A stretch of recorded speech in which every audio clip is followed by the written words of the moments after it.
What's up, Dr. Harry? Hi there, Tony FlowReal. We're in San Francisco, California, man. Look at this view. We are on top of the world here in Potrero Hill, looking out over the city. Amazing, man. We got like Oakland over there, the Bay Bridge, downtown San Francisco.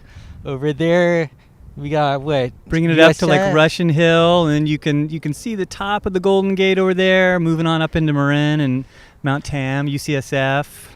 Crazy, man. It's fully panoramic. The Golden Gate Bridge, probably over that hill. Is there? Yeah, we got Bernal back over there. Wow, man. It's like 360 up pretty here. 360. Huh? Man, so we just had like a podcast before the podcast. We absolutely did. We'll have to see if we can dig some of the good pieces up again. Yeah, I'm sure we will. We're gonna start like popping up some triggers there. But there we go. You know, so your background is a classically trained medical doctor. Yeah, and then you just got into like psychedelics and cannabis. Like, what happened there?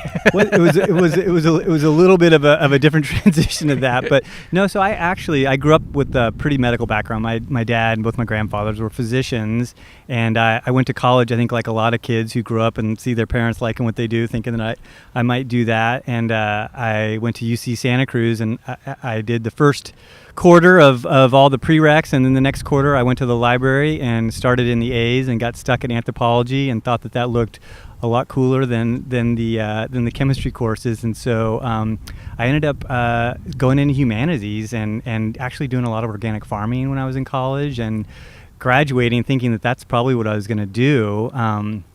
Took a couple years off, and then I actually went back to acupuncture school a little bit by the seat of my pants. I don't have this like long history of acupuncture interactions before going to school. I grew up in southern Indiana. There wasn't any at that time there. And then got done and worked for a while in New York, and then at that point decided to go back to school, and that's where I went back to the University of Arizona, medical school in Tucson. I had met Andrew Weil, I think, in the mid-'90s, and he's been a really significant mentor to me for basically since I was in my teen years, The Natural Mind and some of his other seminal books.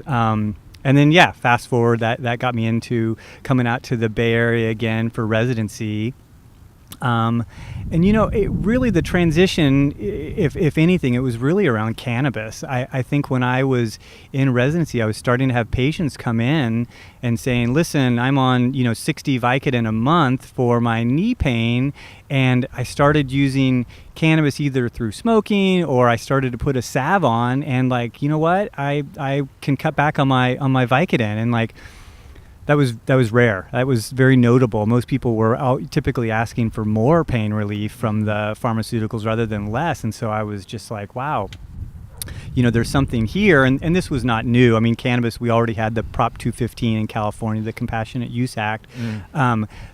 At that time, the residency gets federal dollars, and it was like a big no-no. We weren't really allowed to do it at all. And then as more data came out, as more patients were clearly getting benefit, someone in the public health department and higher up sort of made that transition that we could start to, as physicians there, make the recommendation. It's not a prescription, but a recommendation for medical cannabis. And that was kind of what started, me on that journey of being able to link some things that I had access to, growing up and certainly for personal development. But now all of a sudden it was starting to dovetail into what I could do professionally, and really, I think we're at this, this dawning of this golden age of plant-based medicine, and it's an exciting time. Yeah, so you said that earlier in the conversation, it's a third wave. Like, what does that mean? Yeah, I think, and hopefully I get this right. I mean, I would say the first wave of psychedelic research, after Albert Hofmann synthesized LSD in the late 30s and then took his famous bicycle trip sometime in, I think it was 42 or 43, we started to do more research. I mean, Sandoz at that time, that was the drug company that he was working for, basically sent out this all points bulletin to say that, listen, we've got something here, we don't know what it is, but if you, and very loosely, if you have any clinical need for it, we'll send you some. And so there was this whole wave of physicians and therapists, psychologists around the world starting to use it, with honestly really excellent efficacy. I mean, everyone from some of the more notable ones were Cary Grant, I think, actually went through over 60 sessions with LSD, and really credits him very publicly, with being one of the most important interventions that he had in his life. And it helped him for acting. Helped him with acting. Helped him, I think, essentially, and we'll probably talk more about that too. But really helped him to downregulate the ego state of consciousness. And I think, I'm not an actor, but I think that that's probably a wonderful tool to be able to have, where you can really immerse yourself in the role. And at least that's how he was crediting it. But the 50s were incredibly robust with research really around the world, right? And it wasn't until, Timothy Leary is probably one of the more famous people around in the early history of LSD and psilocybin. And I think, he certainly at this point, I think, doesn't have the best reputation because he thought it was so useful. He was looking at the research, seeing how wonderful it was for people, but really just wanted to take the lid off and essentially, as close to getting into the water for everybody as possible. And there was a lot of pushback, and I think for some good reasons with that, right? And we can talk more about the recreational medical and how a lot of these plants sort of fall in between, and that can be, I think, a pretty tender, tightrope to walk. Right, but essentially what happened with that is that sort of unroofed the tune in, turn on, drop out, and the government really started to take hold of that. I think at one point J. Edgar Hoover had pronounced him the most dangerous man in America. And so that quickly led to a lot of the research being taken away, and essentially I think was probably a big part of it getting scheduled as a Schedule 1, meaning no medical benefit whatsoever. And then that would, I would essentially say, would be the first wave. Oh, the first wave, okay. The second wave, I don't know if this is entirely right. So that was, I think, the first part of it. The second wave maybe was more of the recreational aspect of it, right? And when it became scheduled and there was no longer the medical utility, it still clearly didn't go away.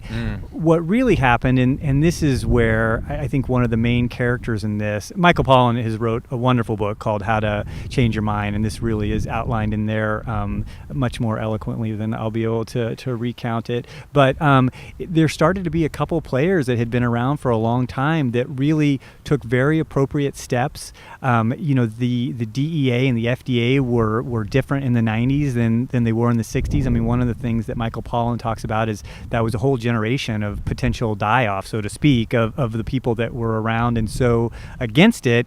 They were gone, and quite possibly some of the people that were running those organizations in the 90s had been around in the 60s and maybe had some positive experiences. And so, I think that the idea of the way in which they approached it, this was like, we're going to do this medically, we're going to have properly run, well-designed studies. And here's all the benefit. I mean, there were over 1,000 studies, more than that, papers in the 50s and early 60s. And so they could also point to that. It was like this, forget about what happened in the 60s, what happened before. This was one of the most promising psychiatric medications that we had come across in a long time. So please allow us to be taking this seriously. And this was really seeded at Johns Hopkins with Bob Jesse and Roland Griffiths and Bill Richards, and really being able to I think those studies started to take place in 98 or 99.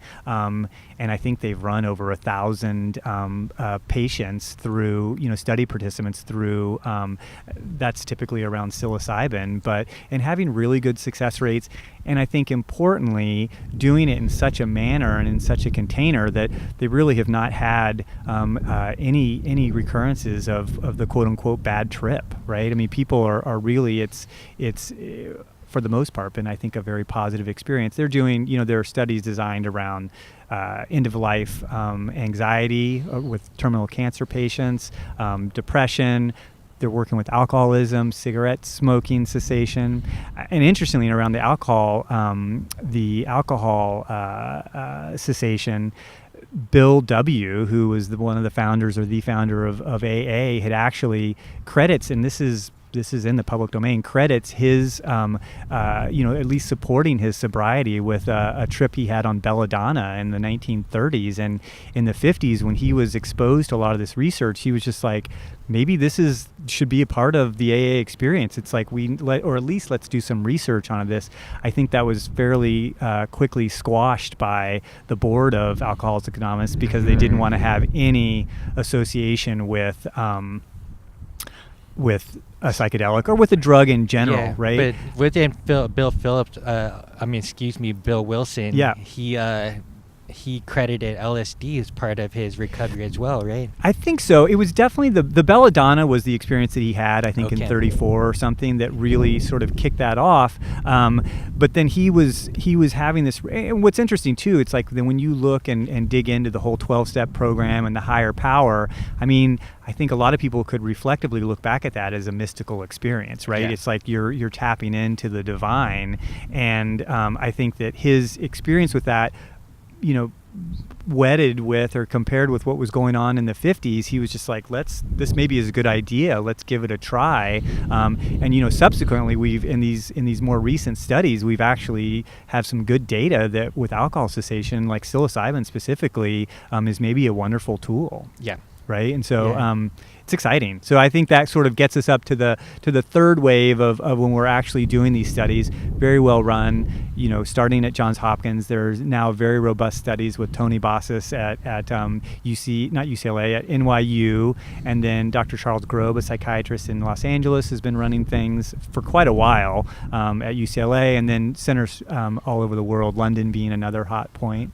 So how did the research begin again with the government interventions and the laws? Like, how were institutions able to convince them to start researching to do these it? things? Yeah, so that's a great question. Again, it usually is groupthink, and like the whole community is often in charge of larger cultural shifts. Sometimes there are individuals that have a lot of impact on that, and I think specifically around the resurgence of good quality research and really moving towards getting these substances on the path, on the timeline of rescheduling so that they could be used in a medical setting. One of the prime drivers who's very well known is Rick Doblin, who started MAPS, the Multidisciplinary Association of Psychedelic Studies, in 1986. And the other one, and we can talk about that timeline, and the other one is Bob Jesse, who really was an engineer. I don't think he's doing that anymore, but who had some experiences and recognized the potency. And also these research studies weren't, if you were looking for them from the 50s and 60s, they were there, right? It was just, I think they were so tainted, the taste of it, by what had happened in the 60s. And I think Timothy Leary did have a big part in that, right? That the interest around wasn't there, but they were always there for people that were willing to do the digging. And so, from my understanding, Jesse just had a lot to do with recognizing the need and the potency, and then reaching out, right, through being persistent and getting involved and having conversations with people that could make it happen. And so, there was Bill Richards, who has headed up more psilocybin studies and run more people through than probably anybody on the planet. He was, involved in the early research in the 1960s, and then continued actually after it went away at Harvard, and even after it was scheduled, there were a few places, and it was the Maryland Psychedelic Society, I might have that acronym a little bit wrong, were able to actually continue to do psilocybin research, under the auspices of government-run or government-approved trials up until 1977. Okay. And so Bob Jesse then basically, those last vestiges got Bill Richards involved. I think that's how he got introduced to Roland Griffiths, who is a scientist and researcher, very preeminent and had an excellent track record. And so they got people with great reputations that had essentially nothing to do with psychedelics, but recognized the possibilities. And I think, like most things in science, through very steady, trotting and persistence and patience, we're able to get the trials up and running in 1999. That's right? great. And then, yeah. Yeah, it's pretty wild. Yeah, it's a lot. Yeah, so there's so there was like this law that was created where it made it like Schedule 1, and then obviously it just turned into an underground thing because a lot of people who had the experience before knew that there was some benefits to it, and then the baby got thrown out with the bathwater, right? And so, but there's also some like downsides to not doing it correctly too. So, the research is slowly happening, legitly, but there's this huge like cultural revolution that had a momentum that was going. So underground, you still had like a bunch of artists, you had a bunch of people that were still taking it, including here in Silicon Valley. Absolutely. Like Steve Jobs credits his experience with creating Apple from coming from LSD, and even his connection with spirituality and the book Autobiography of a Yogi. Exactly. So all these things are Maharishi, happening, man. Like, and then now back to like cannabis being legalized in certain states. Sure. And then the benefits of not having to take certain pharmaceutical addictive drugs like Absolutely. opiates, right? So go into that, man. Like I think that I prescribe pharmaceuticals. I don't think drugs are bad. I also recognize that any drug you put in your body is something we call xenobiotic. It was, not of this planet. I mean, it's synthesized of the planet in the sense that we're making it from things here, but it's something that the body never saw, right? I mean, we didn't have any introduction to, SSRIs or a lot of the other medications that we use routinely, prior to the 70s and 80s, right? I mean, they were capitalizing on receptor systems that we had in our body, but it's not broccoli, right? These are things that isolated, right? They're isolated, and they really are things that the body hasn't had exposure with, and that's one of the reasons why a lot of times when we take pharmaceuticals, everybody doesn't have the same experience, right? And the side effect profile can be very different for people, and so again, they have their place, but I think if we have the opportunity, again, starting with food as the foundation, exercise, working on quality relationships, all these things, the Wim Hof method, really working with keeping our body in a place of homeostasis through gentle interventions, I think is always step one, right? But then when we need something stronger, we have this long history, and it goes through these periods of exposure and prohibition, and that's not just in the West. I mean, I think that this is something that's happened in a lot of places around the world. I mean, even cannabis, where it most likely came from the Himalayas, is not something that's legal in India, right? And so we do have these sine waves of openness and closure, and so that's there. I think at the same time we need to recognize that if we have these potent plants and that we approach them with the reverence and from a medical standpoint, again, as a physician speaking from a medical perspective, that is a much safer intervention than going through these much stronger, more potent, but also sometimes and very often more dangerous pharmaceuticals, right? And so almost from a harm reduction standpoint, if we have the ability to utilize potent plant-based medicines, I think that that's a great place to start.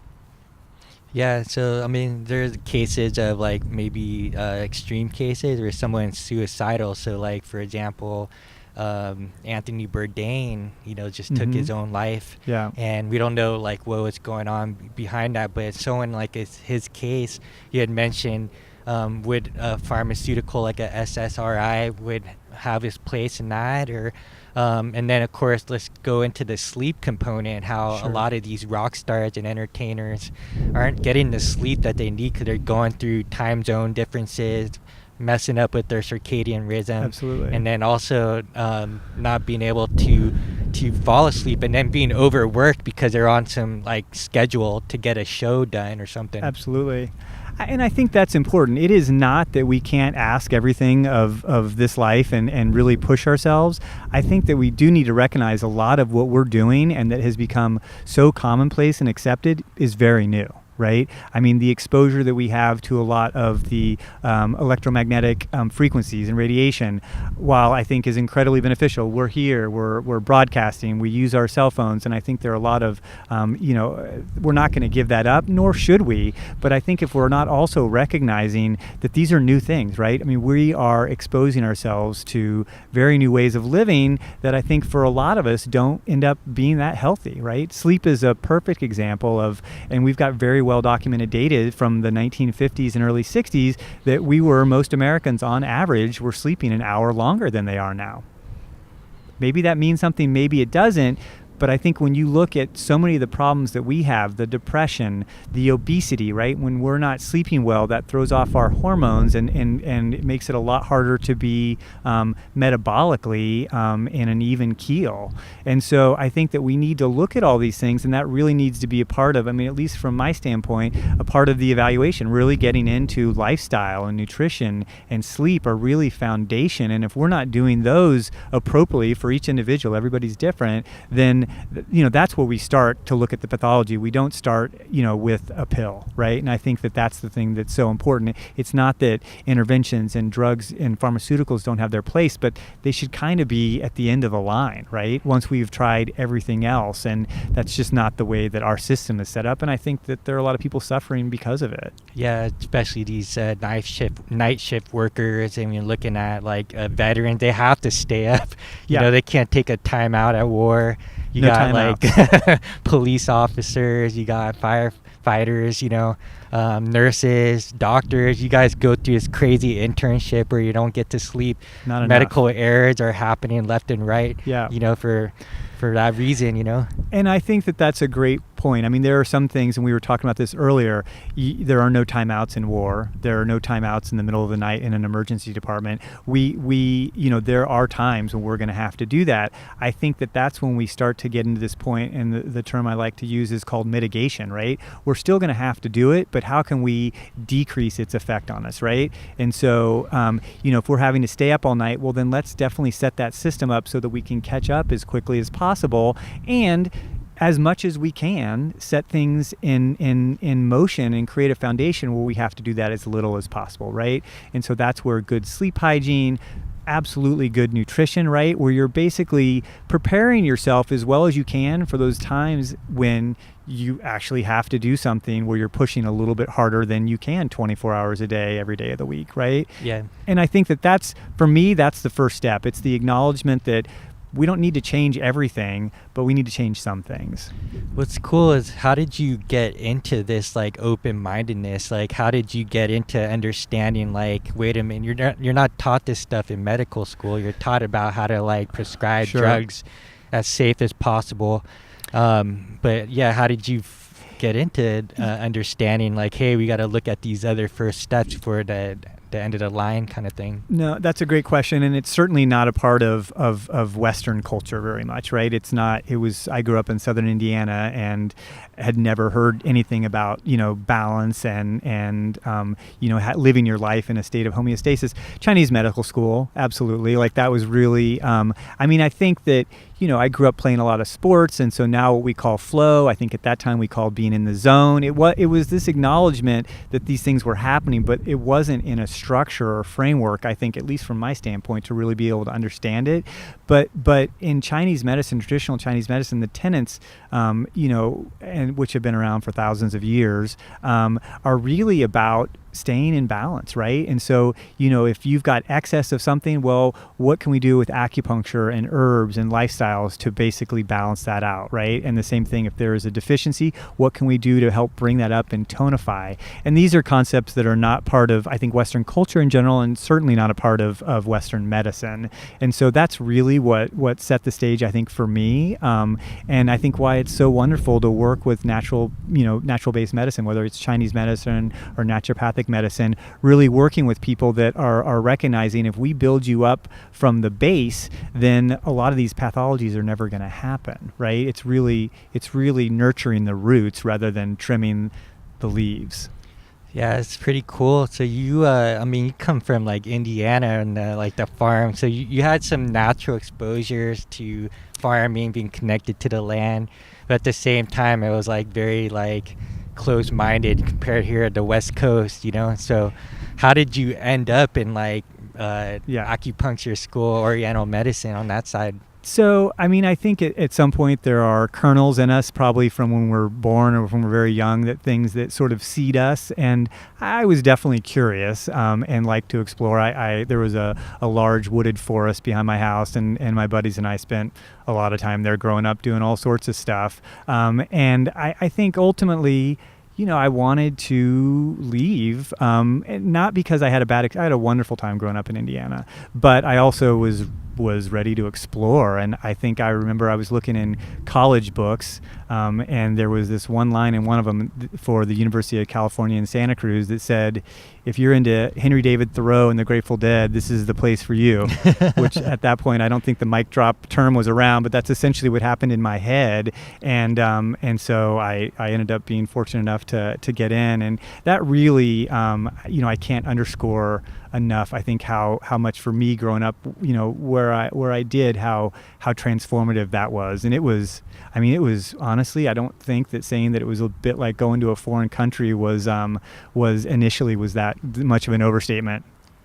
I remember talking to my roommate, who's still a good friend of mine, and I work with him professionally. He's another acupuncturist, Jonah Larkin, and I was calling him up, and I remember my dad was in the room, and he's from Mendocino, California, and I called him up, had like a 10-minute conversation with him, and he's like, dude, I put on my 3-2 and dropped in, but the waves were... He had this whole, he grew up surfing in California. I got done with it, the phone call. My dad said, what'd you think? How is he? I was like, he sounds like a really nice guy. I didn't understand half of what he said, right? And that really...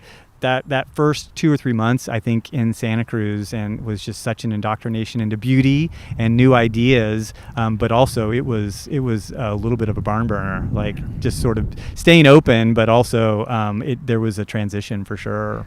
Yeah, it was wonderful. That's cool. So looking back, 2020, it's like you had this really cool path that you followed, sure. And you mentioned Dr. Andrew Wild at University of Arizona, one of the main people in medicine to talk about psychedelics and their medicinal use. And absolutely. He is brilliant is not an understatement. I think when you talk about Andrew Weil, he has been at the intersection of so much history, and again is incredibly smart, also incredibly curious, and created, I think, his time in history, but it was also at a time where he was at Harvard in the early 60s when Timothy Leary was there and was writing. Doss, Richard Alpert. Absolutely, and was writing on the Crimson Review at the same time that Michael Crichton was. I think that there was a lot happening, and this is happening now. There are opportunities like this now. I think that looking back at some of these timelines, it's almost like a Forrest Gump, right? There are some people that are just in an intersection of history and have the capabilities to create the opportunities. But he really, he was at the beginning of so much of this, and not only as a leader and an initial creator of integrative medicine, certainly on a national front, but his book, The Natural Mind, I read when I was in high school, and it was one of the most transformative books I've ever to this date read, and certainly that was a node that set me on a certain path, and was fortunate later in acupuncture school to actually meet him, and then was one of the reasons that I went to the University of Arizona for medical school. Grew up thick as thieves with Western doctors, but after going to Santa Cruz and going to acupuncture school, I was terrified about going back to medical school and losing, I think, really, in a sense, losing myself. And so I wanted to be around as much integrative medicine as possible. And he started his fellowship in integrative medicine at the University of Arizona. And so I was like, great, at least I'll be around it. The reality is medical school is all about getting in front of a fire hose and opening it up and saying, and so I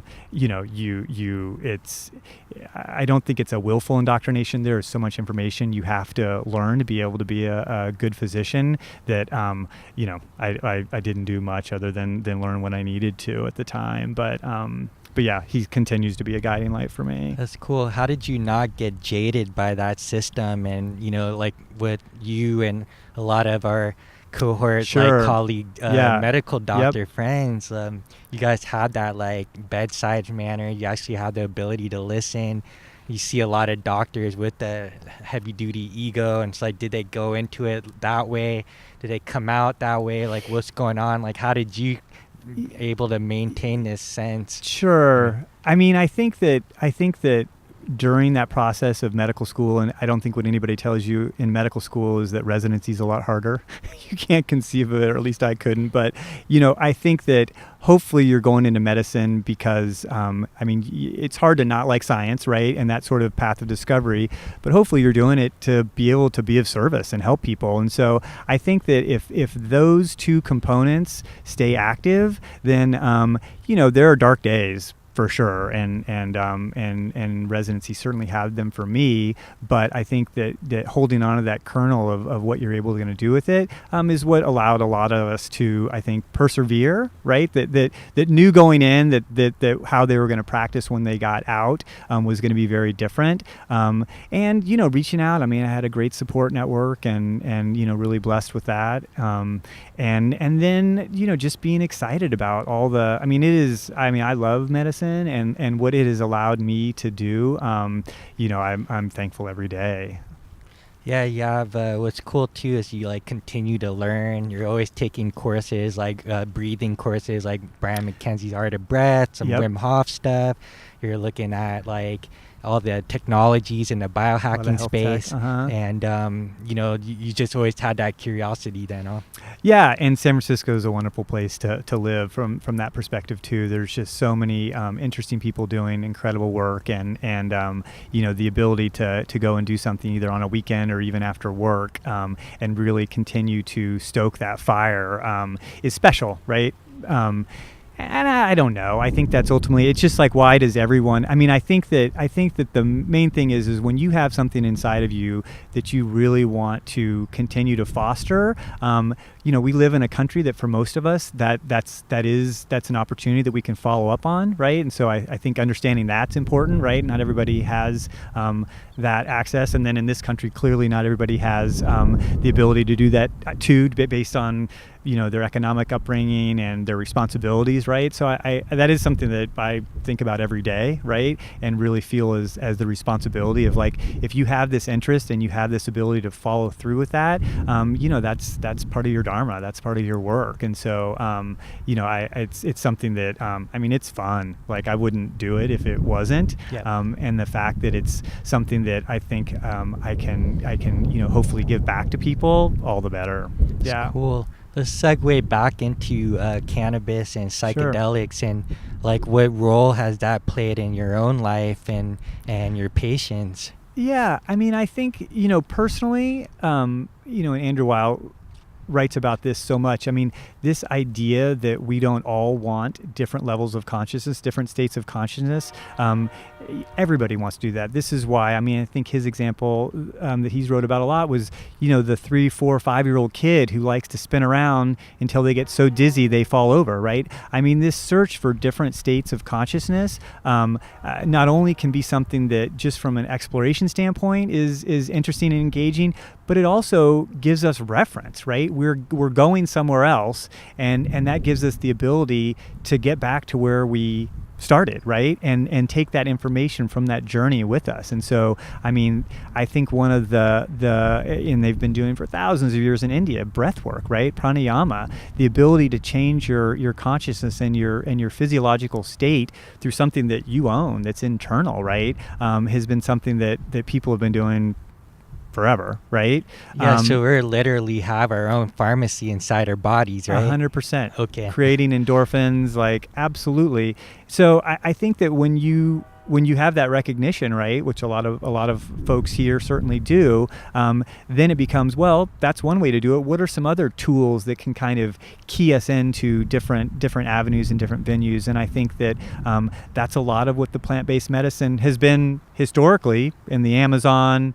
And I think that every culture has had some relationship with plants, changing their consciousness. Michael Pollan wrote about this beautifully in The Botany of Desire, right? Including animals. Absolutely, no, and I guess there's history of showing that people would feed their hunting dogs small amounts of psilocybin because then it would like open them up, to really being on guard. There's evidence that it helps with your visual perception, right? So maybe you become a better hunter. And then there's the whole Terence McKenna stoned ape theory, this idea that early hominids, early humans accessed psychedelics, psilocybin, I think being one of the main ones that he spoke about, that then led to these big transformations, whether it be in technology, in cultural spreading, right? It's not something that historically there's not a fossil record for that, but I like also it. like the doubling of the brain size around that time or something. Absolutely, right, around the Neanderthals. I mean, a lot of this stuff is continuing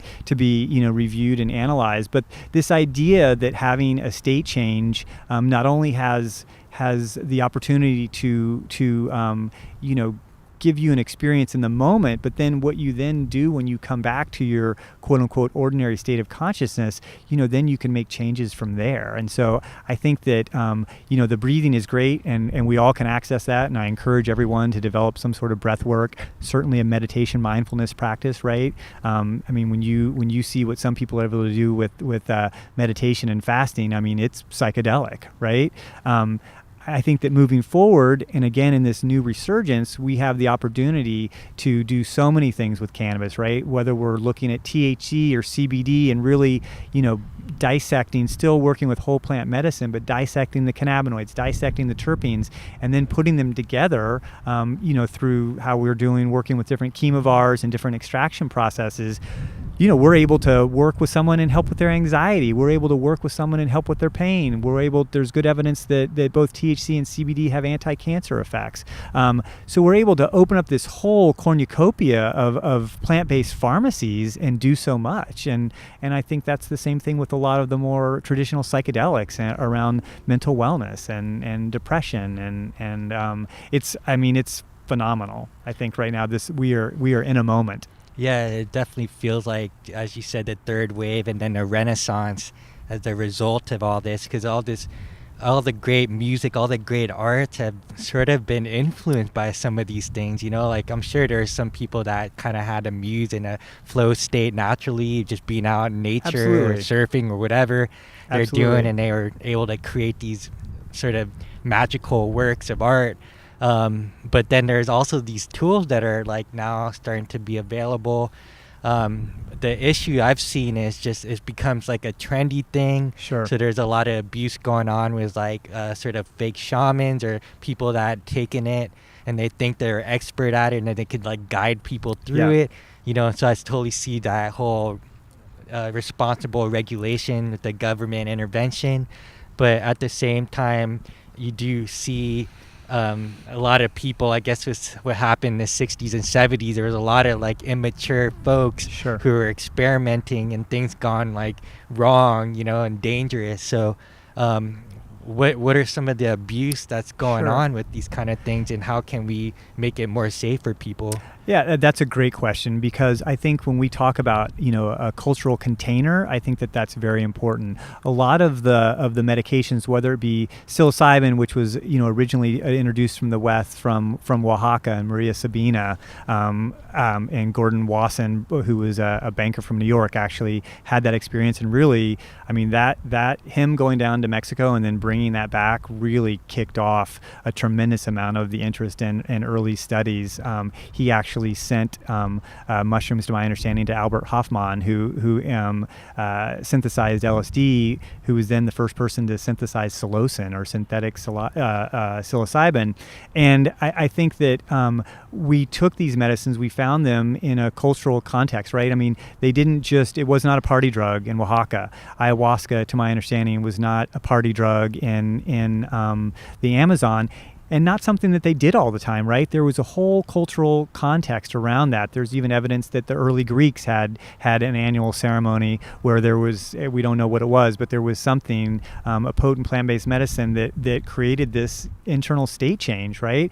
So I think that's the first thing, is when we take it out of that cultural context and just unleash it onto the population, it's very unpredictable, right? I mean, I think there are people that never stopped having wonderful experience with psilocybin, going out in nature, obviously in a safe way, not doing anything that would be dangerous to them, but going out and having an experience in the wilderness and really being able to take that back with them. I think conversely, if you are not in the appropriate set and setting, and I think those are the key words to tune into, it's what mental set are you in, where is your mind, right? And where is your setting, where are you doing this? And I think that if that's not really appropriately addressed, it becomes very unpredictable, right? And I think one of the reasons why the psilocybin and MDMA research that we're now in phase 3 trials this summer with both of them is so promising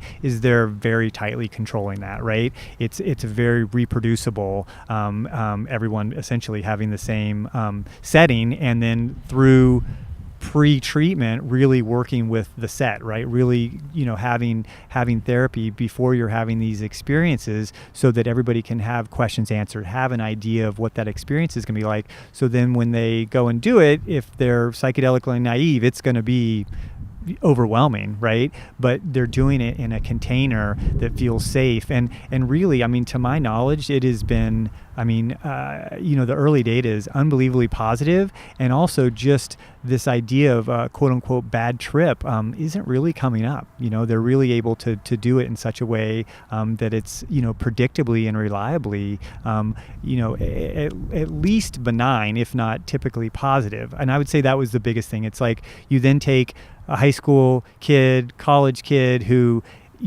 is maybe has a very disorganized life, is maybe, has some undertones of depression or another mood stability issue, and you're just like, here, take this, and you don't know where that's going to go. And I think that's where a lot of the quote unquote bad trips really came from. It was not having and addressing that appropriate set and setting. Right. And there is some values to, obviously you don't want to have a bad trip in a setting that's Sure. not optimal, but certainly bad trips do teach us lessons. Absolutely. And I think that's the thing. I mean, maybe that was I think the connotation around bad trip maybe was never really appropriate, right? I mean, as long as people came out the other side, physically intact, and hopefully and mentally breathing. as well, and breathing, like their vital signs are all stabilized. It is true. It's like having an experience that maybe had a dark quality to it can really give us insight into what the underlying processes going on inside of our psyche. I think that is, and if there's one thing that is very different now than from the 60s, it's this idea of integration, right? All of these studies are being conducted where there is a very involved pre-screening, right, and quote unquote treatment, evaluation, and all of that with psychotherapy. And then I know specifically for the psilocybin studies, they will go and have typically a 6 or 7 hour session, lying on a couch. There's a very prescribed way in which they're doing this. But then absolutely the next day they come back and go through this process of integration with the therapist, so that it's not just like, oh, I had this, I had that, I don't know what it means. It's like, okay, here was my experience and let's talk about it and let's see how that can, be interwoven and integrated into my life. And I think that that's, key. I don't think that any of these studies would be as successful as they as the early data is showing without that. And that's something that is different. And I think that is the cultural context, right? That is the cultural context from a Western perspective that we're putting on this. And I think that's why they're so successful. You were saying, like, traditionally in all these other cultures and ancient cultures that they have actually had a process of integration, which the West didn't until, of course, through the 60s and 70s with some of the psychotherapists that were actually using this on their own as well. Absolutely. Yeah. Absolutely. And so I think the good data and from some of the good early research, it was that. I mean, it was mostly therapists and psychiatrists that were administering it. And so they had that idea. That said, when you look at some of them, it was one of the studies I think that they did around addiction, and they had really good early data in Canada. I think that people weren't sure that was really validated. That wasn't a good quality study. And so they tried to reproduce that, I believe in America, but certainly at another site.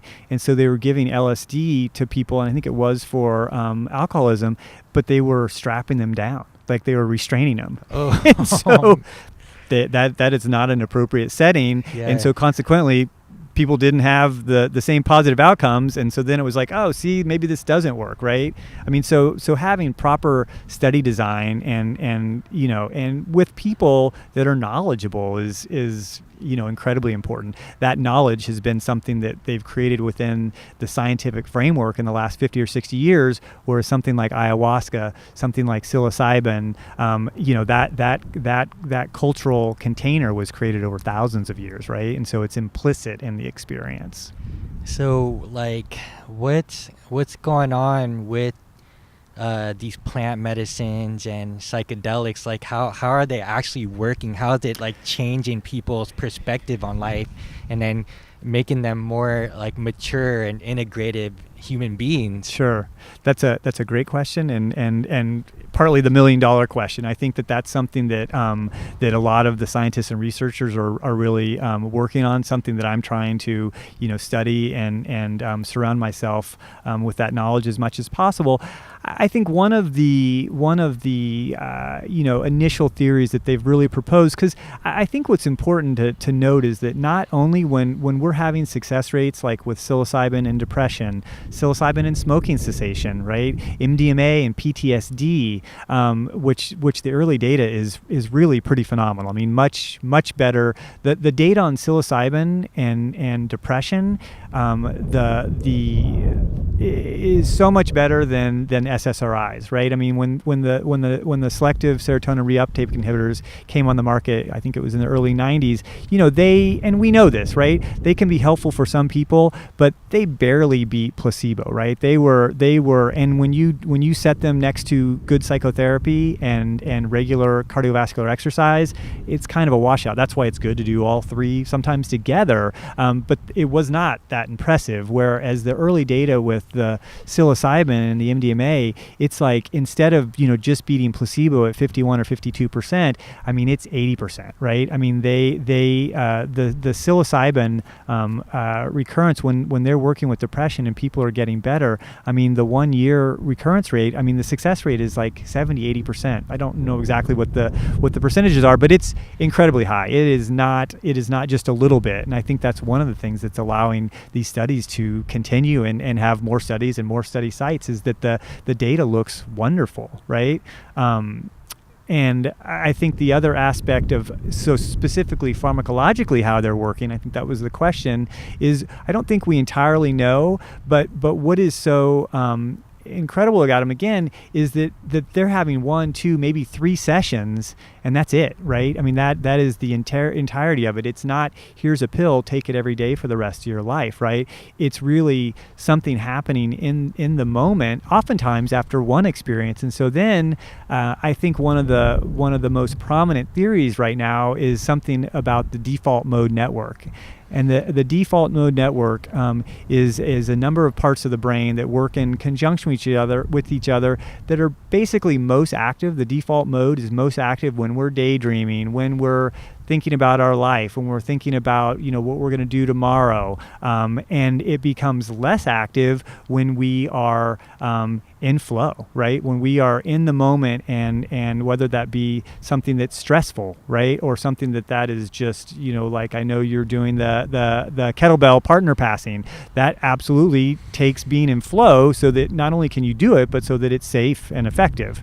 Even though we're throwing cannonballs, and you're throwing cannonballs, right? I mean, I've seen those videos. It's incredible. I can't wait to see where you guys take that. I mean, the therapeutic aspects, the physical aspects are just incredible. It's really it's beautiful to watch that evolve. But I think that there is this idea that that default mode, when it is down-regulated, we're stepping out of that ego consciousness, right? And when you're in flow, or like I said, I used to play a lot of tennis. When you're in the zone, is what we called it when I was younger. once you started thinking about being in the zone, you were out of the zone, right? And so there's this idea of the default mode down regulating, right? And what happens when someone encounters a psychedelic, that is such a profound, one of the words to describe it is a conversion experience, such a profound experience that the ego just gets washed away, right? And so then we're given the opportunity, and again, this is the importance of integration, of having this experience where you're just like, well, why am I continuing to drink alcohol when I know it's so damaging to me? Why am I continuing to smoke cigarettes when I know that this is a dirty habit and isn't really serving me, right? And I think it's the same thing with depression. I mean, to be depressed for most people that suffer from it, it implies an ego, right? It is, why is this happening to me? Having regrets about the past, right? And so if we're able to kind of step that out, right? Step out of that ego state of consciousness, it then gives us the opportunity of when we come back into it to say, oh, maybe there's a choice here, right? Maybe we can move forward and change things and be different in our relationships. And that's where I think the integration is so integral and critical, that it gives us the opportunity that the default mode network, when it's down-regulated and we have this moment of choice to some extent, for lack of a better word, well, then we can move forward and make healthier choices. And I think that we don't know. I think this is one of the best theories that I've heard of. I work with neurofeedback in my practice in San Francisco, and have seen some incredible results. We are, at the dawn of this new age of neuroscience, where we're learning so much and also recognizing that there is so much still to learn. Yeah, so true. Because I had a conversation with Dr. Allison Maddock, who's a neuroscientist at Stanford, and she was like, yeah, we're only limited by the tools that we have. And so even with these fMRI machines and able to see things, it's still rudimentary. Like, they're still trying to figure out like how the brain actually works and how consciousness, is it a local thing? Is it a non-local thing? Like, are we just a bunch of antennas that pick up signals just like our cell phones do? Or are we in a virtual simulation? And the thing with, I guess, psychedelics is that it gives you like a glimpse that there's possibly these other dimensions that certain animals may have access to. Obviously, scientific instruments are able to pick up these signals that we can't see. It's all around us. Imagine if we could actually see all that stuff going on right now. I'd be like, whoa, that's psychedelic in itself. Absolutely. I mean, I think that is one of the things that they say, that the reason that we have the default mode and the ego, it's almost like, what was the term that they use? It is like a reducing valve on the world, right? There is so much to take in. There is most likely utility of having a filter running in the background that allows us to consolidate experience. The problem is when we get stuck in that place of consolidation and start to believe that we are these experiences, then we're also very much bound by them, right? Like, and so the ego identity. Yeah. And I think that's one of the things with having, a conversion experience, whether it be a near-death experience, whether it be a psychedelic experience, or a flow experience, or a sexual experience. Absolutely. Where you have ecstasy, and you step outside, and that allows you to then, when you step back in, I think, to have choice. And if we're never, kind of rattling the cage with however we're going to do that, if we're never doing that, then we're stuck in this default mode, right? And we really are living, in my opinion, this, illusory concept of the self. And I think that, again, I don't think that psychedelics are the answers. I think they're a tool, but I think that they're a wonderful way for people to, at least in a safe manner, engage in this process, right? And so, go out and play, go and develop a breathing practice. I think everyone, should have at least 10 minutes of breathing and mindfulness a day, right? Where we're really opening up that access point of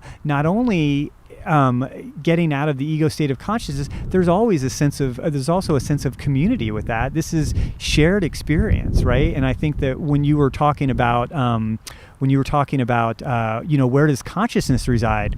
There's no proof that it resides, that you reside inside your head, right? And I know that sounds really out there and wild, but at the same time, nobody can say, oh, this is where consciousness resides, right? And so I think that, being humble and having and moving through life with humility and curiosity is a necessity. Yeah, there's obviously so many phenomenons going on, right? Like whether it's conscious, unconscious, the body's running itself at the moment. Yeah. When we're in flow, it's almost like the body's doing everything and you're observing this and all. And then, you have these, for example, suffering moments that seem to also be psychedelic or a way to put things in context and have contrast. And it's what's being human's all about, right? And so, a lot of people are like, I want to be in flow all the time. I want to be in these high states so I can see the lure and the seduction of taking psychedelics or being drunk or being these like altered states. But, it's not... that's not what it's about. So obviously you could just go in and lobotomize it. It's like default mode network. Mode network, right? Yeah. And so obviously, with the understanding of anthropology and I guess human evolution, it's there for a reason. So we don't want to like completely shut it out. Like we want, or else we'll just have like no identity, and that's just like I guess in psychology or psychiatric studies, it's like totally disassociating because you're like now you're like pretty numb to the world, but you think you're enlightened. Who is me? Where am I? Right. I mean, when we have no anchor to everyday consciousness, I think that it's very hard to be able to bring the gifts that we can experience in these different altered states of consciousness back into our everyday life. And I think for me, this whole search for purpose and meaning and mission, I think is incredibly important. I mean, I absolutely enjoy exploring physically, mentally, all sorts of different places, right? But I think too, it's always with this understanding of how can I bring this back to quote unquote ordinary states of consciousness and reality and help other people, right? I mean, I think, for me, it's if you're not gaining this knowledge so that it can help, of course, enrich your life, but also enrich the people in your life, and based on what kind of tools you have to help people to enrich your ability to do that, then for me, then it becomes, something that's very masturbatory, right? You're just sort of, it's all about pleasuring yourself, which it's not why I'm doing this or where I'm coming from. How did you come to that understanding yourself? I think that, I think that all of us suffer to varying degrees, and I think when if you have a sensitivity, and I would say that maybe that was something that was not special, but I think that maybe I was growing up a redhead in southern Indiana and becoming a vegetarian at 13. And not to try to be different, but I mean, I think all of us, like, you have to honor that beat inside of you. But I think also, recognizing that that we all suffer, and if there are ways that we can help, not only, and I think selfishly, you start with trying to end your own suffering, but then be able to help other people, walk through that. We're all doing this together, right? We're all doing this together. Some of us are either blessed by a lucky birth, right? I mean, we're born in America. Some of us are blessed by other things. And then hopefully we work hard, right? And then with that gained information and knowledge, I guess, I don't know if I came to that. I mean, to me, that's such an obvious place, right? You are going to try to, make the world more sustainable, make relationships more sustainable, and help people that effectively weren't as lucky as you are. So I don't know. That's what I grew up around. Yeah. So I mean, in the case of other people that are like sort of, quote unquote unconscious, that are just thinking about the bottom line and like destroying the environment, destroying themselves, just pretty much trying to dominate. It's like, of course, a history with wars. Yeah. Some of our politicians. Yeah. Right. So it's like, what? what do we do for them? I mean, there's obviously maybe were they born this way? Were they traumatized? Mm-hmm. You know, some people are gaining access to some of these tools and using it for a performance context where it's all about like the, you know, how much limitless they can get, you know, and be like superhuman, so to speak. Yeah, what do you do? Yeah. I mean, I think that you remain open and try to further the conversation, right? I mean, I think that you always have to meet people where they're at. I mean, I am, you know, my consciousness is not today what it was 10 or 15 years ago. And hopefully, you know, there will be things in my consciousness. I mean, not hopefully, I know there are a lot of things that I need to continue to work on so that I can be more open, more loving, more available, right? And so everybody is, in my belief, anybody is on a different place in that path. And you know, from a you know, an Indian Hindu perspective, I mean, that is, you know, your karma, you know, where you're born, and then the work you do throughout your life can have an effect on that. I think ultimately you know, love and acceptance. I think that you try to help people in the way that you can, right? And recognize that some people are going to be open and receptive to that, and some people are not. And I want to be very clear. I mean, I mean, one of the things that drives me is the knowledge that I am not seeing some things, I think, as openly and with the same insight as I know that's there, right? And so it's continuing to eat well and provide good access of healthy food to as many people as possible. It's having a mindfulness practice, right? And recognizing that, you know, at the end of the day, all you can do is your best, right? And help to educate, you know, yourself, but also those in that you are exposed to. Yeah, I guess what I'm saying too is that, you know, there's maybe some like sociopaths or psychopaths, like I can see where like, and they're like functional too, right? Which is really scary. And so a lot of them hold like high positions, right? And so they use a lot of like fear tactics on people, or like power and control. Yeah. And I could see where, you know, jokingly, like Timothy Leary is like, hey, let's dose the water system, you know, and get everybody like high. The ultimate disruptor. Just completely like shift the paradigm around the world. But obviously that's not the answer, right? But, you know, tongue in cheek, like you can see like for those people that are sociopaths and psychopaths that are functional, you know, that are holding these powerful positions, like, you know, it's like one of those things, we let them die off like dinosaurs, but we're subjected to that at the moment, you know, so. I mean, and we are them and they are us, right? I mean, I really want to be clear that I think, you know, we're all the same. We get exposed to different cultures and we do make choices, right? I mean, I do think that there is some free will involved in there as well. I think that's one of the opportunities and one of the excitements around psychedelics, right? I mean, can be the great equalizer, right? I mean, it can take people in a short amount of time to have an experience and get to a point of reflection that they would never choose to do. And then also they would never take the time necessary to get there. I mean, I think that's one of the things that you're hearing about with some of the people involved in the MAP studies. And I've heard, you know, a couple of different veteran stories working with MDMA and PTSD. You know, one guy was talking about, he's like, listen, I've been in psychotherapy for 20, 30 years. I've been in the system getting good therapy. It's not this, I have not been homeless this whole time. I have been resourced, you know, to some extent. After going through this 3-month process of doing the MDMA and having, you know, the very intensive psychotherapy, I mean, that did, you know, more for me than 10 or 15 years of psychotherapy, right? And so I think it's important to note that we have the possibility of just striking potency with these medications, that I think maybe that's the hope, right? I mean, you know, certainly not putting it in the water and not doing things to people without their knowledge, but also creating opportunities where people can maybe have these life-changing experiences, and then, you know, setting it up so that we've got, you know, good food, good love, and good integration to help them, you know, going on that path. I mean, it's a gentle nudge, right? I don't think that, you know, in my estimation, there's a way to do it other than that. Right. I mean, obviously there's many pathways to it, and people ripen at different times, you know. And, absolutely.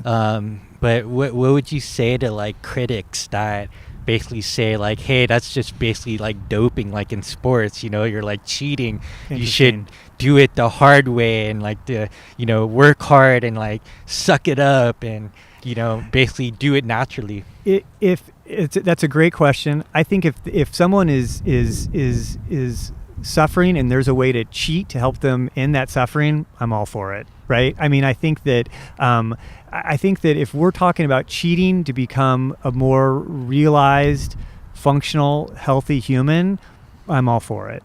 And so I think that would be the first thing that I would say, right? If we can set up systems, and it's not just psychedelics, right? It's the same thing with like cannabis. I mean, cannabis is a wonderful plant, incredibly potent, can be used to help so many people with so many different issues, but it's not a panacea, right? I mean, and that's also the way that I work with all of these things. And again, very much above ground. I mean, I work with patients in cannabis chiefly. I don't work with any psychedelics professionally. But I think the key component of that is recognizing that if we can bring people into a relationship with these plants and they can start to heal and start to feel better, let's do it. Right. And I think that it's always important. I mean, one of the things in cannabis medicine, the mantra that we always come back to is start low and go slow. Right. It's this idea that and this is the beauty of the scientific experiment. Right. We can gain the knowledge of being able to hopefully reproduce experiences in such a predictable way that we know that people are going to most likely have a very powerful, one of the most powerful experiences of their life, and then hopefully through integration turn that into something that's unbelievably positive for them. Yeah, it's really cool because earlier you hooked me up to this backpack that had like some sort of speaker in it, and as well as the headphones, and you played some music, and that was like psychedelic in itself. I mean, it was crazy because it was like auditory, and I'm hearing impaired, so I can't hear out of my right ear that well. I have a hearing aid in my left. Yeah. Even with my what would be considered my normal hearing right now, I could feel. You could feel it. The sound through my body. Yeah. No, it's cool. I mean, I think that's one of the possibilities of the technology and working with wearables and health tech is that we have the ability to, again, we're talking about inducing state changes, right? It is that opportunity to get out of that normal treadmill of regular consciousness. And I think that and there are plenty of ways to do that. That's you can give that to kids, right? And this idea of helping people kind of step outside to get perspective, right? That's really what we're talking about. This idea of like, here I am in my narrow, focused vision, and I can take a deep breath.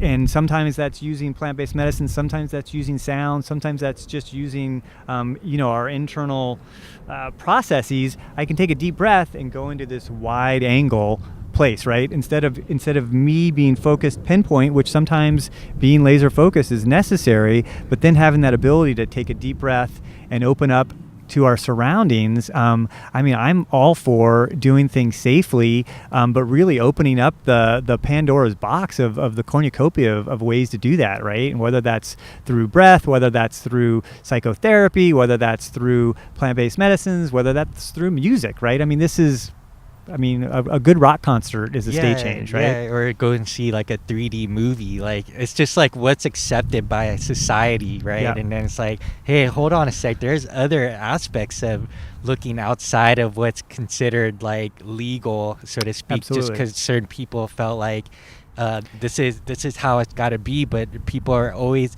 having experiences, whether they like it or not. And checking out, for example, because they're in a rat race, and they're stuck, and they're like on the weekend they just want to decompress, so they're gonna go to the bars, they're gonna drink alcohol, they're gonna like abuse whatever just to check out, go see like binge watch a bunch of movies or Netflix shows or something. So we're always like changing our states, like to escape, like, get suffering from time immemorial, right? I mean, this has been something that's going on forever. It's just the rules are arbitrary, right? The rules are arbitrary based on culture. The rules also are arbitrary based on time. I mean, there are shifts and there are changes with this, and that's why I think that the beauty of doing these studies and being so, and cannabis is here now. We need to change something nationally so that we're actually able to do better quality, better powered studies. But in California, we really have the ability to do, what's happening with cannabis and being able to treat so many different conditions, and do it safely too. I think, again, I can't underscore the importance of, as long as people are working with someone, again, in the medical context, who has training, we're really able to do things and explore things in a very safe manner. And I really encourage that. Yeah, absolutely. With the suicide rates just skyrocketing, right? It's just. We need help. Yeah. Right. We're not doing things. We're doing a lot of things, correctly, but there are a lot of things that we're not doing well, and whether that be psychiatric things or, type 2 diabetes. This is something that, it is not infectious. You are not born with it, right? Type 1 you are, but you are not born with type 2 diabetes. It's something that I like to say we eat and don't exercise our way into, right? And it's also something that we can, through lifestyle and diet, generally exercise and eat our way out of, right? There are complexities of adverse childhood events, hormonal things, but there are a lot of people that, if we can change their access to healthy food, give them safe places to exercise, can get better and can heal, right? And I think that that's all of our responsibility, to create those opportunities for people as much as possible in whatever realm it is, whether it be through straight food or using plant-based medicine or roller coaster rides, right? Mm-hmm. Yeah.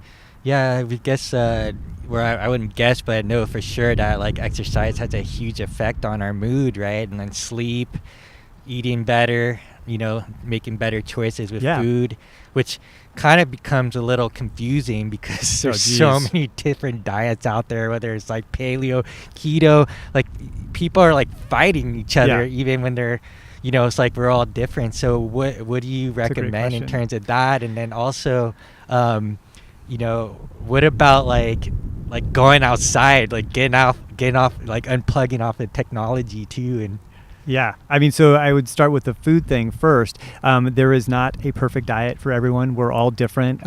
We also need different things based on where we are in our state of health. What I think is so great about the whole biohacking community, the N of 1 experimentation that's really cropped up in the last 10 or 15 years, is the ability to test it out, right? Changing your diet should and is typically a safe intervention. And so, see how you do on a higher fat diet, right? Something that's more around the ketogenic diet, and do it for at least 30 days. I don't ever recommend a change for less than that, because you really need to have that habit be instilled. So psychologically you can see how it feels, but also physically really see. But see how you do on a higher fat diet. There are also people that are doing more of a vegan diet that's got a much higher carb ratio that have been doing it for years and do wonderfully on it, right? There's some people that stay on that diet for a while and then they're like, it tastes good, but this isn't working for me. And so then they go back and transition into paleo and find that having more higher proteins works for them. You've got the lectin, the anti-lectin diet from Dr. Gundry, and I think that for myself, I find that to be very fun, right?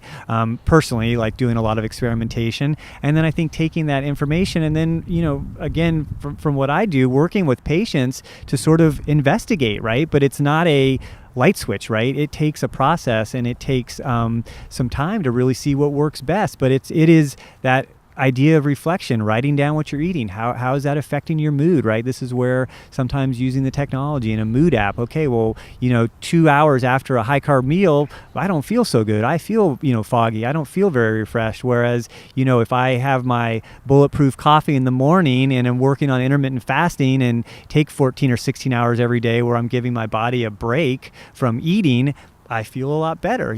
I think I've been doing this long enough to recognize that there isn't one answer and that people have different experiences, right? And so I really encourage people to get the education themselves, find people to work with, and then go from there. I think, what was the second part of it? Yeah, it's completely blanked out. on that Gone. That's beginner's mind. Yeah. Tabula rasa, fresh slate. Yeah, I guess in terms of like the lowest hanging fruit for like a lot of people, especially people that don't have the financial resources to, let's say, eat organic all the time, or buy all these biohacking tools, which I think are a little extraneous. Like there's the most simple things that we have, like apparently breathing. You lose like 70% of your waste products just from breath, not from shitting, not from like urine. It comes from breathing. And then sleeping is free.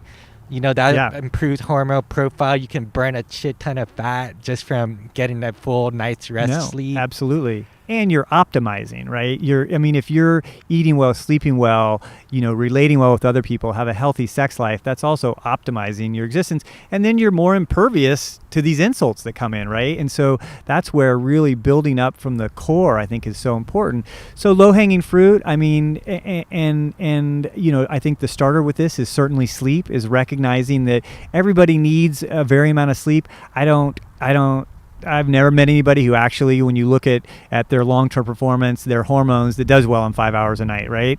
And so I think that, really starting to journal that and seeing how you do, right? And I think as much as we can, tie in with chronobiology and circadian rhythms and recognize that, maybe some people can stay up till 3 o'clock in the morning every night. I don't think it's probably the healthiest thing for you, right? Outliers. Absolutely. And so if that is you, well, let's try a month where you really try to tuck in by 10 or 11 and get, 7 to 8 hours of sleep a night and see how you do, right? So much of this, it really entails someone listening to their own experience and to their own body. And so I think that's one thing to do, setting a bedtime, right? Coming back to what we did when we were kids and really trying to be consistent with that. And again, do it. The 30 days is, 30, 60, 100 days is great. I think 30 days is really the minimum. And journaling it, tracking it, right? Whether that be tracking it with your pen and paper or tracking it with some wearable or some health tech. I think that's the first place to start. The other thing with food, whether, an experiment, try the elimination diet, try to go gluten-free, right? See how you feel with these things. I think from a cost perspective, it is, there was a great book that came out a couple years ago that it was a woman that took what people could get on food stamps, right? About $120, I think, is about what it averaged out to nationally. She basically had a $4 a day food plan. You'd have to Google it. It's out there, definitely, like $4 a day, food stamp diet. And it was going to, it was educating people around bulk buying, right? Going to, Safeway or a health food store and getting things in bulk, right? And then being able to come back and cook them and getting fresh greens, right? Growing greens in your house, right? Starting a windowsill herb garden, right? We can do this. You can get, and there's a lot of DIY stuff. You can go online, you can get the woolly, which I think is pretty expensive, or you can get online and find out where you can get some felt and some rivets and do that and start to grow food yourself. Nothing healthier than that, right? At home, I think it's also the idea, one of the biggest obstacles in my experience with eating well is time.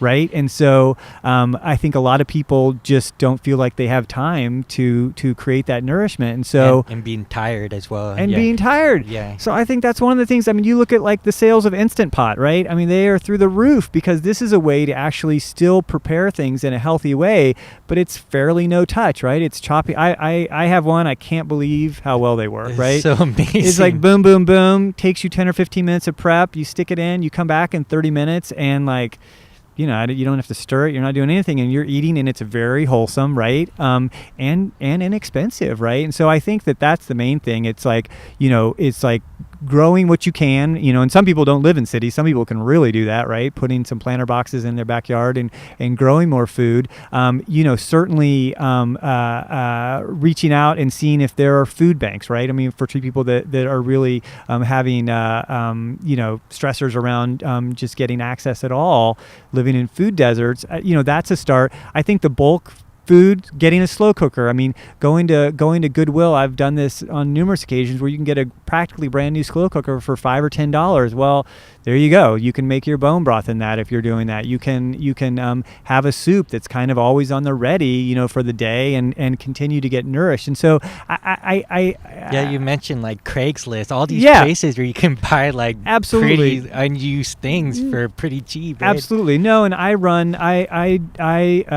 do 2 days a week of like urban underserved work, which is one of the more satisfying things that I love to do, and have an acupuncture clinic there, but I also run diabetes groups, and like, getting people to realize that, listen, you don't have to be wealthy. Money always helps, right? But there are ways to get a slow cooker, right? Maybe get a pressure cooker on Craigslist and be able to then, this is the wonderful thing in the internet, getting online, like healthy, vegan, healthy paleo recipes to be able to do that at home. And, it typically, a pound of rice lasts you a lot more than one meal, and it's a couple dollars even for organic, right? And so there are ways to do this that I don't think we should start with that excuse. Let's start with going out and trying to buy the bulk, trying to do things on the cheap, but on the healthy too, quality, and seeing where we go. And I think when you can't buy organic, then you buy local as possible, right? There's a whole way to kind of go through that process,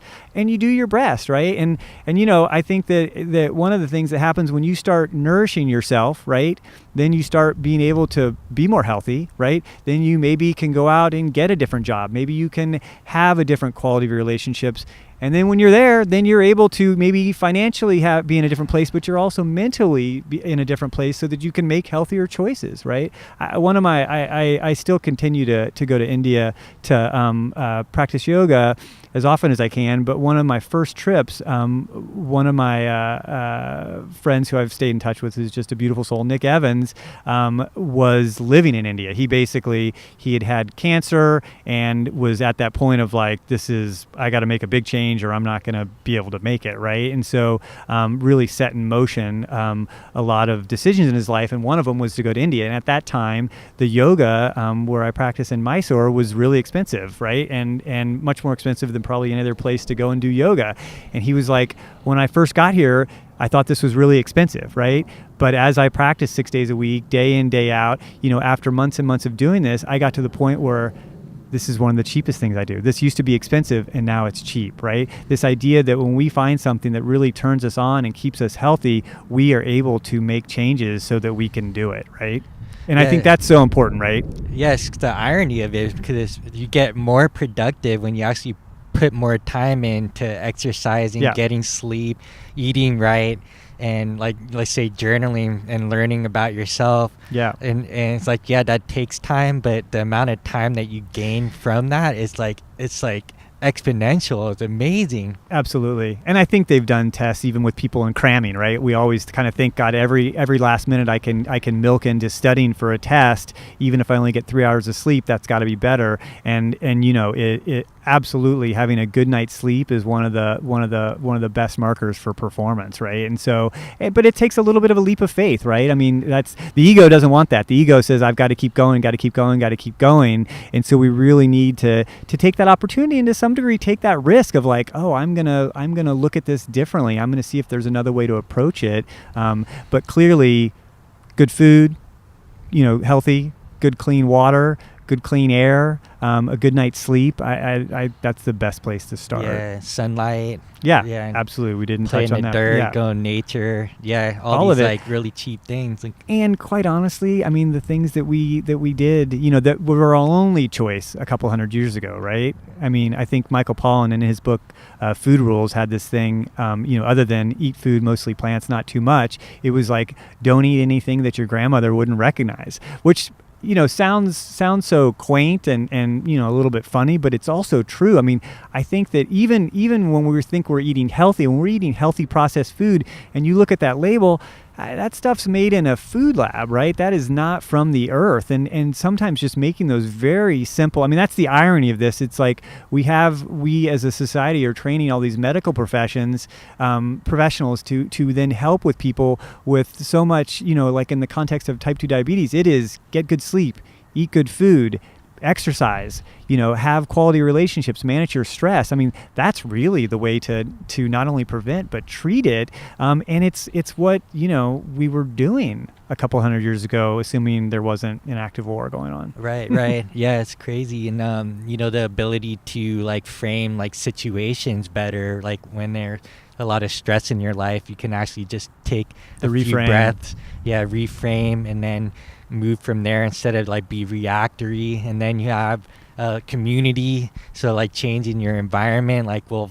probably be a huge win for a lot of people if Absolutely. they like upgrade their peer group. Like, sad to say, like sometimes you do have to get away from like negative family members and friends that are like basically like teasing you for this new kind of lifestyle that you're living. But you think about like how much more you want out of life, out of yourself, and like how better you're going to become, more enhanced No, absolutely. And I think that that's a great point, that that it's hard. That's a big choice, and it takes a lot of determination and follow through to really be something and go in a direction different than what society had planned for us, right? And it's not easy. And so I think that those of us blessed with the ability to do that, that's also our responsibility to go and help the people that's going to be a little bit harder to do, right? Because I think we all have the ability to change, right? Obviously. And I think that helping each other, right? Not only is there, I think that I wouldn't even say that it's altruistic, right? Because one of the most satisfying things personally and selfishly for me is being of service, right? I don't do well if I'm not in a place, at least, not necessarily every day, but if I go 6 months, that's like if you won the lottery, what would you do? I would keep working, because if I don't do well. Like I mentally am destabilized by just having an overabundance of pleasure. Everybody's different, but like 100%, I know that that's the case with me. And so, this comes back to the insight and spending time with yourself, and seeing where you're at and staying engaged. There's something about like helper's high, right? That's like another almost psychedelic feeling that you get when you are like in service and giving and sharing of your gifts in the world, Absolutely. And I think everybody that's involved with service knows that, right? It's like, it's great, and I'm glad that I'm helping people, and I'm glad that maybe there's even some acknowledgement of that, but I think that they also know that like I need to do this, right? This is I need to do this to stay healthy. I need to do this to stay engaged. And so we're all in community. No man or woman's an island, and I think that's we can't ever forget that. Yeah, so even like meditation can be like a drug in itself and be addictive, and you isolate yourself. And, absolutely. I think that it's quite all right to go to the cave. You just got to remember to come out. Yeah, exactly. Come back into the world. Couple things left. Sure. What do you recommend for people that like fall off the wagon, like with alcohol or anything, or just like starting a new habit, right, or just like, oh shit, man, I totally like messed up this weekend, and like like beat themselves up for it. I think the first thing is forgiveness. And I'm not joking about that. It's really this idea of, you got to have self-love and self-compassion, right? And so recognizing that that we are always going to stumble, right? This is going to be a part of all of us that are alive and breathing. And until that stops, there are going to be processes where we need redirection and to reintegrate. I think the other part about that too is when you stumble, you get up, dust yourself off, look around, and get back on the proverbial horse, right? And get back on your path. And recognize that it is not a straight line, right? And I think that's the main thing. It's the commitment to continuing is the key. That's cool. And I asked Dr. Dan Engel about this question. Sure. Do we live in a virtual simulation? I'd love to hear. I have to go back and listen to what he said. I'm sure it was brilliant. I don't know. I would have to ask one of my other simulators if we are or not. I think the whole like multiverse and this concept of so many different realities going on, I think it's as good a theory as any. But I don't know. I think I've got to get more time in the float tank. Yeah, it's interesting because I like what you were saying earlier about the default mode network. Sure. It's like this is the best theory or best understanding of what all this is all about. This experience being human. Yeah. And but we would never really know for sure. Just like we don't know what goes on after death. I mean, if I look at a dead body at a funeral, like it almost doesn't seem like the person that I know that just passed away. Sure. It's like, oh, that's just a shell, a meat bag, so to speak. And so it's like, but I can't prove that. It's just a feeling that I have, and I totally understand where, like, the whole atheist side of things, or the materialist, existentialist type of philosophy. It's like, oh, I could hold space for that mindset, and so the only thing that we know is like this, right? Yeah. I mean, and I think that's I think that science is wonderful, and I think that using it as a framework for understanding, I think, is the best thing that we've come across. I think that if that leads us to a place that we stop wondering and stop being curious and stop realizing that there is an unknown that we can't know, and certainly the ego can't know all of this, right? And so I think as long as we stay open, I think that's a great place to start. And it's a wild ride, and I think that learning, moving forward, all these things, right, that we're coming back to, eating well, sleeping well, having good relationships, are really the foundation of where we start. Where we take that is all going to be individually different. But I think that clearly this is not the only reality. And I think that, using different ways to access other states of reality not only is fascinating, I think it also helps soften the harder parts of everyday consciousness and reality. Yeah, that's beautiful. Any final thoughts or things you want to share? Yeah, I mean, I think just again, stay curious, stay engaged, and continue helping people. That's cool, man. Where can people find out about you? Sure. So Harry McIlroy MD.com is one. Origins Medicine is where I work a lot with Chinese medicine and functional medicine. I know we took a troche, and I think our tongues are blue right now. I'm working with a great group of people. I think have been on your podcast too, with health optimization with home, and that's another place too. All of those places and are great places to sort of check in and see what I'm up to.